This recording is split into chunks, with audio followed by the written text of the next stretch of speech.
Hallo zusammen und herzlich willkommen auf Kamenia Photography YouTube-Kanal. Heute ist 5. März 2021 und es ist relativ warm. Wir haben nur -1 °C und wir haben auch trockene Kälte. Also es fühlt sich wirklich sehr, sehr warm an. Frühling steht im Zeichen der Galaxien, der sogenannten Galaxienhaufen. Die Galaxien konzentrieren sich im Sternbild Jungfrau und im Sternbild Löwe. Wenn man in Richtung Süden schaut, da findet man den hellen Stern, den sogenannten Hauptstern vom Sternbild Jungfrau. Ja, also da sieht man die Jungfrau als Sternbild und hier sieht man den Hauptstern Spica. Und zwischen der Jungfrau und Sternbild des Löwen, irgendwo hier, hat man sehr, sehr viele Galaxien, die sogenannten Galaxienhaufen. Und ein Galaxienhaufen heißt Markarian-Galaxienhaufen. Dieser Galaxienhaufen wurde nach einem armenischen Astrophysiker benannt, das relativ intensiv sich in den 60er und 70er Jahren sich mit diesen Galaxien beschäftigt hat. Das ist genau der Grund, wieso man zu seinen Ehren auch eine gewisse Galaxienkette als Markarianische Galaxienkette genannt hat. Und genau diese Galaxienkette schauen wir uns jetzt mal an. Ich würde mal sagen, wie immer an dieser Stelle, Film ab.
Und das waren die Ergebnisse der heutigen Nacht. An dieser Stelle möchte ich eine neue Kategorie einfügen, die sogenannte Bildanalyse. Die heutigen Fotos, die ich aufgenommen habe, waren einmal durch den Teleskop aufgenommen worden und zum anderen Mal mit einer ganz normalen Systemkamera von Fujifilm. Wir schauen zuerst mal eine teleskopische Aufnahme. Hier sehen wir das sogenannte großes galaktisches Gesicht. Bei dieser Bezeichnung hier handelt es sich um einen Asterismus. Asterismus, weil eben diese Sternkonstellation gar nicht gibt und man die einfach frei ausgedacht hat. Ja, also das ist nichts Offizielles von der Astronomischen Union gedacht.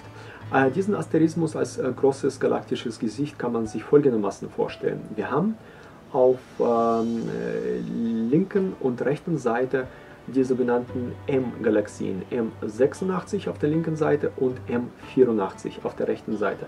Das sind die Augen des Gesichtes. Ein bisschen unterhalb sieht man die NGC. NGC steht immer für New General Catalogue, ist einfach die Bezeichnung der Galaxien.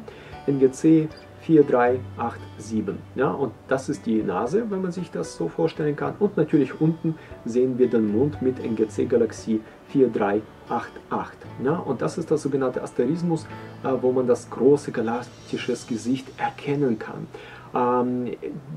Diese freie assoziative Sternkonstellation kann man nur durch ein Teleskop sehen, beziehungsweise nicht sehen, weil die Galaxien sind einfach viel zu schwach, also die meisten von denen, dass man die mit dem freien, bloßen Auge auch visuell durch den Teleskop sehen kann. Das heißt, die sind wirklich auf lang belichteten Aufnahmen zu sehen.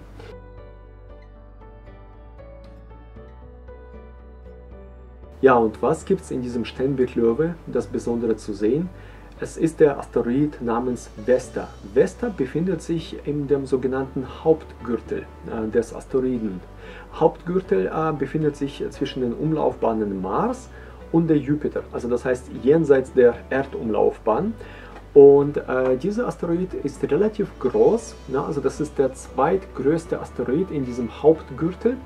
Nach Pallas ist er mit 516 Kilometer Durchmesser relativ groß. Der ist auch der zweitschwerste Kleinhimmelskörper nach Ceres. Ja, also Ceres ist ein sogenanntes Kleinplanet. Ja, und Vesta ist tatsächlich aber auch ein Asteroid. Ja, und das Besondere ist eben jetzt, dass man Vesta tatsächlich als einzigen Asteroiden mit bloßem Auge sehen kann. Das liegt leider an der visuellen menschlichen Wahrnehmungskraft. Mit 5,8 Magnitudo ist Vesta relativ schwach. Das heißt, man braucht einen perfekten Himmel, was leider bei uns in Europa sehr selten ist, nur in sehr dunklen Orten, wie zum Beispiel jetzt hier auf diesem Bild. Da haben wir kaum Lichtverschmutzung und da kann man diesen Planeten auch mit bloßem Auge gerade eben noch erkennen. Wenn man diesen Planeten trotzdem sehen möchte, da kann man auch Feldstecher nutzen, also Ferngläser, und dann kann man den relativ leicht erkennen. Ja, und das Faszinierende dabei finde ich, dass man tatsächlich den Asteroiden mit bloßem Auge dann erkennen kann. Und Vesta befindet sich in so einer genannten Oppositionsschleife. Ja, das heißt, die befindet sich jetzt in ihrer Helligkeitsmaximum und deswegen auch relativ einfach zu sehen.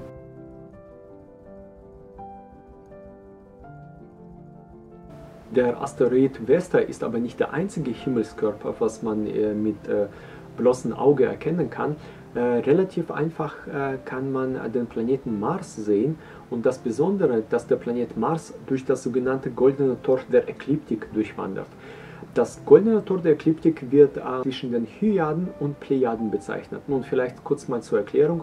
Hyaden, die man auf der linken Seite des Bildes hier sehen kann, die kommen aus dem Griechischen, die Bezeichnung, und heißt so viel wie regnen lassen. Ja, also wenn man sich das vorstellt, man kann dieses V-förmige offene Sternhaufen als Tröpfchen vorstellen, die runterregnen, und deswegen wird Hyaden auch als Regengestirn oder Taurusstrom bezeichnet. Taurus, ja, aus dem Latein Taurus heißt Stier, und das sehen wir auch den Hauptstern Aldebaran mit offenen Sternhaufen Hyaden.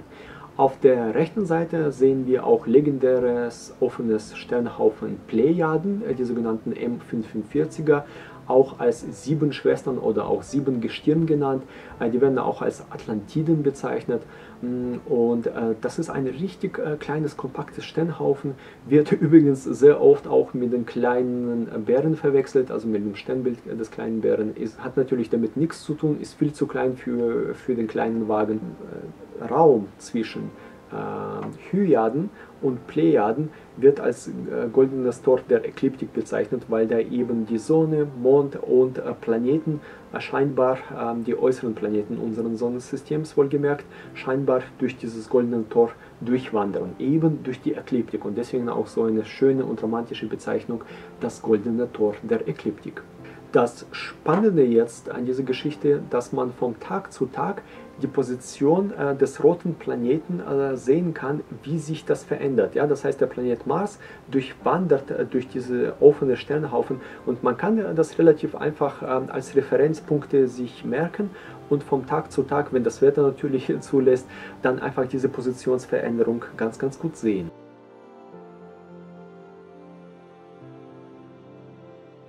Wenn ihr das Interesse verspürt, auch einige Astroaufnahmen selbst anfertigen zu wollen, ich kann euch hier an dieser Stelle ganz gut beruhigen, denn ihr braucht kein Teleskop, ihr braucht nicht einmal eine Astronachführung, also keine parallaktische Nachführung, ihr braucht einfach ein Stativ, eine Fotokamera mit einem ganz normalen Objektiv.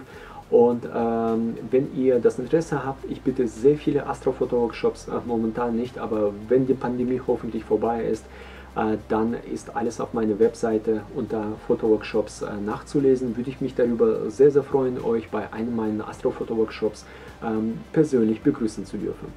Ansonsten, Leute, wenn euch das Video gefallen hat, würde ich mich wie immer über ein Like, einen Kommentar unter diesem Video, ob ihr auch schon einige interessante Himmelsobjekte am Himmel beobachtet habt, wie zum Beispiel den Asteroiden Vesta oder eben den roten Planeten Mars, denn man braucht keine Hilfsmittel, die kann man auch mit bloßem Auge sehen und auch problemlos mit normalen fotografischen Equipment auch festhalten.